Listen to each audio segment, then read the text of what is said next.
नमस्कार दोस्तों, मेरा नाम निपुण जोशी है। देखिए, आप लोगों ने एक बात नोटिस करी होगी, पिछले एक हफ्ते से मेरी वीडियोस के अपलोड की फ्रीक्वेंसी काफ़ी कम हो रखी थी। एक्चुअली हुआ ये, मैं ऑफिस से फ्री होके अपने दोस्त के साथ लास्ट वीक चाइना टाउन चले गया था, यहाँ वैंकूवर में। और वहाँ पे मैंने क ख ग ह हाका नूडल्स खा लिए थे। उसके बाद से cold cough shortness of breath की ना प्रॉब्लम हो रही थी, और मैं वीडियो चाह के भी अपलोड ही नहीं कर पा रहा था। बेटा मिस्टर वोंग ने तुम्हें विनेगर के साथ कोरोना वायरस खिला दिया। Corona virus.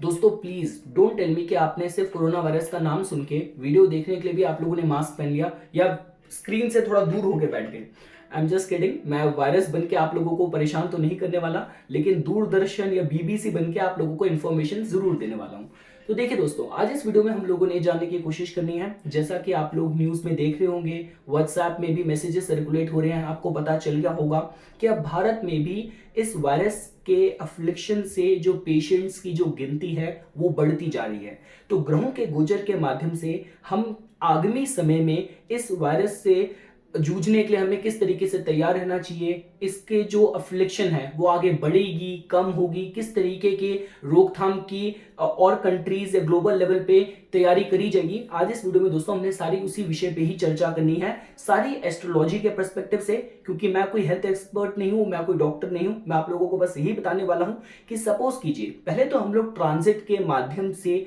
जो ये एपिडेमिक, अभी जो ये महामारी जो इस बीमारी की वजह से स्थिति क्रिएट हुई है वो क्यों क्रिएट हुई है, पहले हम लोग वो जानने की कोशिश करेंगे। और उसके बाद देखिए, आपकी कुंडली में अगर आपकी कुछ स्पेसिफिक ग्रहों की दशा चल रही है, कुछ आपके भाव एक्टिवेटेड हैं जो आपको थोड़ा सा संभावित करते हैं, आपको वनरेबल करते हैं, तो किस तरीके की प्रिकॉशंस हैं जो आप लोगों को बरतने की जरूरत है। क्योंकि देखिए दोस्तों, ज्योतिष का माध्यम और जो मेन ऑब्जेक्टिव है वो यही है कि आपको पहले से इन्फॉर्म कर देना। अब सपोज कीजिए किसी की कुंडली में अगर अष्टम भाव में मंगल ग्रह पीड़ित है और मंगल की ही दशा चल रही है, और सब कुछ पता होने के बाद भी अगर वो जातक ड्रिंक एंड ड्राइव करता है, गाड़ी केयरफुली नहीं चलाता, एक्सीडेंट हो जाता है, सर्जरी हो जाती है, तो इसका क्या मतलब हुआ कि आपको जब चीजों का पहले से अनुमान था तो आपको सावधानियां बरतनी होती है। तो देखिए दोस्तों, जैसा कि आप लोग जानते हैं अभी ग्रहों की जो स्थिति गोचर में हो रखी है, मैंने आप लोगों को पहले भी बताया था। देखिए, जब भी राहु और केतु गोचर में मजबूत होते हैं, इसका मतलब यही होता है कि उनके द्वारा क्रिएटेड जो कंफ्यूजन है, उनके द्वारा क्रिएटेड ग्लोबल मास लेवल पे इवेंट्स होने की संभावनाएं ज्यादा बढ़ जाती हैं। देखिए दोस्तों, ज्योतिष में भी जब हम लोग रेमेडी करते हैं, रेमेडी का मेन ऑब्जेक्टिव क्या होता है कि जो पापी ग्रह हैं, आपको अगर वो किसी की कुंडली में मजबूत है तो आपको उपाय करके उनको कमजोर करना है, और अगर बेनिफिक ग्रह कमजोर हैं तो आपको उपाय करके उनको मजबूत करना है। कुंडली में अच्छी स्थिति यही कही जाती है कि बेनिफिक ग्रह मजबूत होने चाहिए, और जो मेलेफिक ग्रह हैं या तो वो कंट्रोल्ड डिग्निफाइड होने चाहिए या तो वो कमजोर होने चाहिए। अब देखिए दोस्तों, राहु केतु का जो ये ट्रांजिट है, अगर आपको भारत की कुंडली के हिसाब से भी, इंडिपेंडेंस डे के हिसाब से अगर आप भारत की कुंडली अगर ड्रॉ करेंगे ग्लोबल मंडेन इवेंट्स पे, जब हम लोग इवेंट्स को कैलकुलेट करते हैं, तो आप लोगों को पता चलेगा कि इंडिया की जो लगन है भारत का, वो आपका वृषभ लगन है। तो वृषभ लगन के माध्यम से अगर आप देखेंगे, एसेस करेंगे, तो इस समय राहु और केतु का जो ट्रांजिट हो रहा है, और स्पेसिफिकली जो केतु का हो रहा है वो भारत के भी इस समय अष्टम भाव में हो रहा है। और देखिए दोस्तों, राहु केतु का जब भी ये मिथुन में, राहु का मिथुन में, मिथुन के भीतर भी राहु इस समय इतने स्ट्रांग हैं कि मिथुन में तो ऋषि पराशरा ने उनको मजबूत कहा ही कहा है। मिथुन के भीतर भी अभी उनकी प्लेसमेंट उनके स्वयं के अर्धरा नक्षत्र में है, और केतु इस समय धनु के भीतर भी आपके मूला नक्षत्र में है। और देखिए दोस्तों, राहु केतु को इस प्लेसमेंट में आने में, सारे राशियों को ट्रांजिट करके इस प्लेस में पहुंचने में तकरीबन 18.5 साल लगते हैं। और आप लोग जानते हैं इससे पहले जो 9/11 का यूएस में जो अटैक हुआ था, वो भी आपका इसी समय पे हुआ था जब राहु अर्द्रा में मजबूत थे, और जो आपके जो केतु हैं वो आपके मूला में मजबूत थे। आप और अगर पीछे जाएंगे दोस्तों, चाहे आप हिरोशिमा बॉम्बिंग की बात करें, चलिए वो तो 1945 के इवेंट्स की बात होगी। अगर आप 1982 की भी बात करेंगे, जब एड्स वायरस भी, जो इस वायरस से भी बड़े लेवल पे जिसने लोगों की जान ली थी, जो त्रासदी मचाई थी, वो भी वही समय था जब वो पहली बार सरफेस में आया था, पब्लिक अटेंशन में आया था ग्लोबल लेवल में, जब आपका राहु का और केतु का जो ट्रांजिट था वो अर्द्रा में और मूला में हो रहा था। तो कहने का मतलब यह है दोस्तों, इस लेवल पे जब भी हम लोग वायरस से रिलेटेड कोई इन्फेक्शन की बात करते हैं,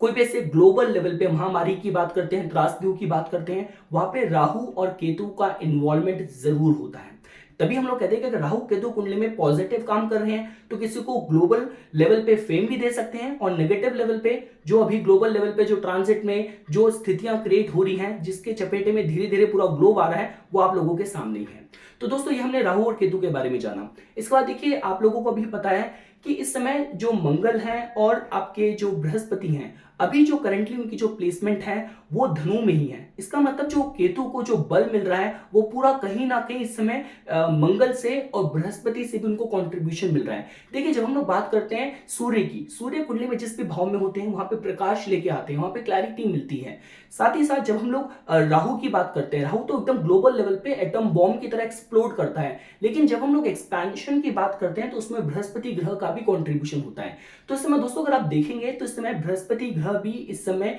डिग्निफाइड है, मजबूत है, उनकी जो भी प्लेसमेंट है वो पूर्वाषाढ़ा में है। अभी 7 मार्च को उत्तराषाढ़ा में प्रवेश कर जाएंगे, लेकिन इस समय वो शुक्र के नक्षत्र में है, और पूर्वाषाढ़ा में रह के बृहस्पति भी एक्सपेंशन में, इस पूरे जो इवेंट में जो सर्कुलेशन जो चीजें हो रही हैं वो कहीं ना कहीं इसको भी कंट्रीब्यूट कर रहे हैं। अब देखिए दोस्तों, ये हमने इसके बारे में जाना। अब मुझे जो सबसे अलार्मिंग चीज आप लोगों को बतानी थी वो ये थी कि देखिए, अभी जो बुध ग्रह है, जब भी हम लोग किसी भी स्तर के कम्युनिकेशन की बात करते हैं तो उसमें बुध का सबसे पहले कंट्रीब्यूशन दिया जाता है। तो ऑल्दो देखिए दोस्तों, बुध ग्रह इस समय अपने परम मित्र शनि की कुंभ राशि में है। जब भी हम लोग मास लेवल की बात करते हैं, मास कॉन्शियसनेस की बात करें, ग्लोबल लेवल की बात करें, लार्ज ग्रुप नेटवर्क की बात करें, उसके लिए हम कहीं ना कहीं उसको कुंभ से जोड़ के देखते हैं। लेकिन कुंभ के भीतर भी इस समय बुध ग्रह वक्री हो रखे हैं। और देखिए दोस्तों, अगर आप कुंभ के भीतर भी अगर नक्षत्रों के हिसाब से भी समझने की कोशिश करेंगे, जैसे ही बुध ग्रह ने ट्रांजिट करके आपके कुंभ के भीतर भी सतभिषा में पहुंच जाना है। देखिए, सतभिषा को भी बोला जाता है कि इसके समय पे जो डिसीजेस होती हैं उनको क्योर कर पाना, उनका इलाज ढूंढ पाना मुश्किल होता है। तो मुझे सिर्फ इस बात पे टेंशन देनी थी कि जब कुंभ के भीतर बुध जैसे ही आपके सतभिषा में प्रवेश करेंगे, ये समय ऐसा हो सकता है कि इस दौरान ऐसी कंफ्यूजन क्रिएट हो, इस दौरान ऐसी र्यूमर्स क्रिएट हो कि जिसकी वजह से थोड़ा सा कायोस मच सकता है। तो जिसकी वजह से ये आप लोगों के लिए इंपॉर्टेंट है कि आप लोग रेलिवेंट सोर्स पे, आप लोग रेलिवेंट इंफॉर्मेशन पे ही डिपेंडेंट रहें, बजाय कि अगर कोई आपको मिसगाइड कर रहा है फॉल्स इंफॉर्मेशन स्प्रेड करके। क्योंकि देखिए दोस्तों, पहले के समय पे, चलिए मैं ये बात मान लेता हूं कि उसमें गूगल और हमारे पास सोर्स ऑफ इंफॉर्मेशन नहीं थे, लेकिन आज जो हमारे लिए ब्लेसिंग का काम कर रही है वही चीज हमें सबसे ज्यादा मिसगाइड भी करती है। क्योंकि आज के समय पे जो अंधविश्वास फैलाने वाले जो पोर्टल्स हैं या जो इल इंटेंशंस वाले लोग हैं, उनकी भी गिनती उतनी ही बराबर है। तो इंपॉर्टेंट ये है कि आप लोग प्रिकॉशनरी मेजर्स और जो रेलिवेंट जो इंफॉर्मेशन के जो सोर्स हैं, आप लोग उस पर आश्रित रहें, आप लोग उस पर निर्भर रहें। तो ये दोस्तों, मैंने आप लोगों को थोड़ा सा जो ग्रहों का जो कॉन्सेंट्रेशन है,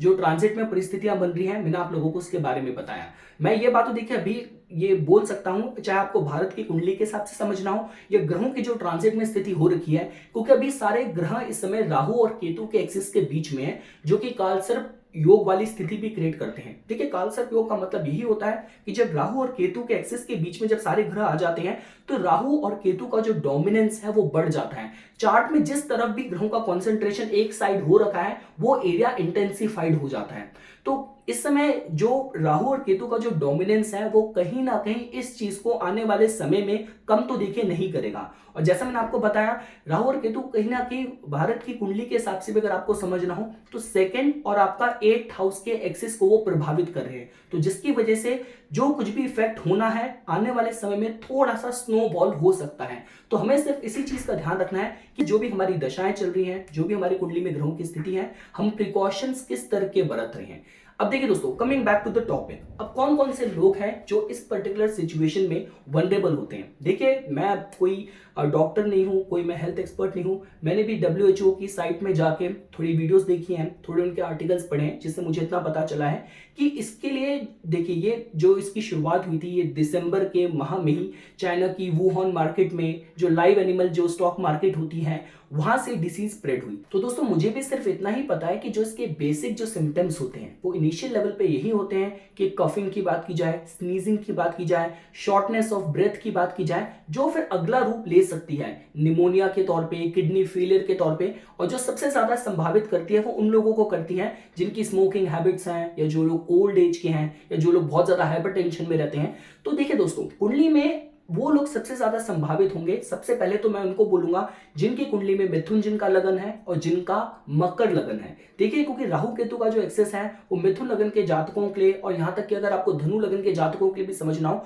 तो आपके फर्स्ट हाउस को, जो कि आपकी हेल्थ का होता है, उसको डायरेक्टली उसको प्रभावित कर रहा है। अगर आप लोगों को मकर लगन के जातकों के लिए समझना हो तो मकर लगन के जातकों के लिए जो 6th हाउस में जो ऊर्जा आएगी, जो एनर्जी आएगी, वो दोबारा से दोस्तों देखिए कहीं ना कहीं वहां पे राहु का, केतु का एक्सेस इन्वॉल्व हो रहा है। और इसके साथ देखिए मैं यहाँ पे जो कॉन्ट्रीब्यूटिंग जो फैक्टर है, मैं राहु से भी ज्यादा, जब हम लोग इस तरीके के वायरस की बात करते हैं, मैं इसमें केतु का कॉन्ट्रीब्यूशन ज्यादा बोलता हूँ। सपोज कीजिए फॉर एग्जाम्पल आपका लगन ही मकर है, या आपका जो लगन है वो मिथुन है, ये धनु है, साथ साथ आपकी कुंडली में जो केतु है वो एक्टिवेटेड है। तो ये भी हो सकता है कि या तो आपके कुंडली में केतु की जो प्लेसमेंट है वो ऑलरेडी 6th हाउस में है, या फिर ऐसा हो सकता है कि जिस ग्रह का आपका समय चल रहा है केतु उसके द्वारा रूल करे जाने वाले भाव में बैठे हैं। तो फॉर एग्जांपल अगर आपके 6th हाउस में केतु बैठे हैं, केतु की दशा नहीं चल रही, लेकिन 6th हाउस में जो आपकी राशि है वो आपकी कर्क है, और जो आपकी दशा चल रही है अभी चंद्र की चल रही है, तो इसका मतलब कि केतु इस समय आपके जीवन में, इस समय आपको प्रभावित कर रखा है, आप उसके इन्फ्लुएंस में हैं। तो दोस्तों देखिए आपको बस ये ध्यान बरतने की जरूरत है कि इस दौरान आपको कोई भी जगह जहां आपको लगता है कि जो एरियाज हेवीली अफ्लिक्टेड हैं, या जहां पे ऐसे केसेस डायग्नोस हो चुके हैं, तो उस एरियाज में जो ट्रैवल्स हैं आपको अवॉइड करने की जरूरत है। देखिए हमारे भारत में जो फेस्टिवल्स इतने ज्यादा मनाए जाते हैं, थोड़े दिनों में भी होली का पर्व होना है जहां पे फिर लोग एकत्रित होंगे, भीड़ में लोग सेलिब्रेट करते हैं। तो अगर आपको लग रहा है, आपको पता है कि आपकी दशा ही ऐसी चल रही है, तो इस दौरान ऐसी भीड़ भाड़ वाली जगहों में जाना आपको अवॉइड करना चाहिए। अपनी हेल्थ का आपको ध्यान रखना चाहिए। अगर आपको लग रहा है कि आप मास्क पहन के जा सकते हैं बाहर, जो भी प्रोटेक्टिव गार्ड्स मेजर्स हैं आप वो रख सकते हैं। दूर कोई आपके आसपास कोई खांस रहा है, कोई स्नीज कर रहा है, थोड़ा सा उसे डिस्टेंस बना के रखना है। अपने हाथ आपको समय समय पे बराबर साबुन से, सोप से धोना रिकमेंड, ये WHO की वेबसाइट से मुझे पता चला, जहां पे इसको लोग स्ट्रिक्टली रिकमेंड कर रहे हैं। तो ये कुछ प्रिकॉशंस है दोस्तों जिनका आप लोगों को ध्यान देने की जरूरत है। मैं दोबारा से ये कहूंगा कि अगर आपकी कुंडली में योग ऐसे चल रहे हैं, दशा ऐसी चल रही है कि या तो 6th हाउस आपका एक्टिवेट हो रखा है, आपका लगन कमजोर है, चंद्र कमजोर है, तो इसका मतलब आपकी जो फिजिकल कॉन्स्टिट्यूशन है, हेल्थ आपकी थोड़ी सी, जो आपकी इम्यूनिटी है थोड़ी सी वीक है, वनरेबल है, और 6th हाउस के एक्टिवेशन की वजह से या केतु के एक्टिवेशन की वजह से अगर आप किसी ऐसी जगह में, पीड़ित जगह में गए, तो चांसेस कुड बी हाई कि आप उसकी चपेट में आ सकते हैं। तो दोस्तों आज की वीडियो का जो मेरा मेन ऑब्जेक्टिव था वो आप लोगों को यही बताना था कि हम लोगों ने 2012-14 में हम लोगों ने इबोला से डील करा है, हमने मार्स से, चाइना से आए हुए सार्स वायरस से भी डील करा है अराउंड 2002 में, और अभी जो वायरस है और जो ग्रहों का कॉन्सेंट्रेशन है भारत में भी देखिए दोस्तों मुझे तो खुद ये बोलते हुए बड़ी शर्मिंदगी हो रही है कि मेरा जो डिग्री ऑफ कंसर्न है वो पहले से ही इतना ज्यादा होना चाहिए था कि वीडियो बना के इस कॉन्सेप्ट पे, इस टॉपिक पे मुझे आप लोगों से बात करनी चाहिए थी। लेकिन वो बोलते ना कि जब तक आप पे खुद नहीं बीती तब तक आपको इसकी अकल नहीं आती। तो जब से मुझे पता चला कि भारत में भी नोएडा साइड एरिया में जहाँ पे मेरे पेरेंट्स रहते हैं, उस एरिया में थोड़ा बहुत केसेस डायग्नोज होने शुरू हुए हैं, पकड़ में आ रहे हैं, डिटेक्ट हो रहे हैं,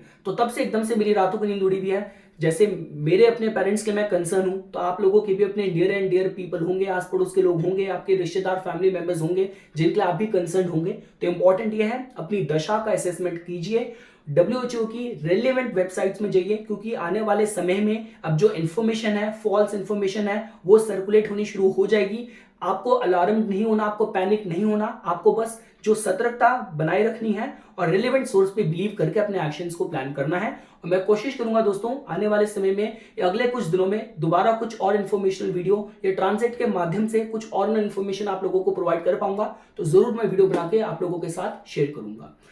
तो इसी तरीके की वीडियोस की समय समय पे अपडेट प्राप्त करने के लिए कृपया करके मेरा YouTube चैनल सब्सक्राइब कीजिए और मेरा Facebook पेज लाइक कीजिए।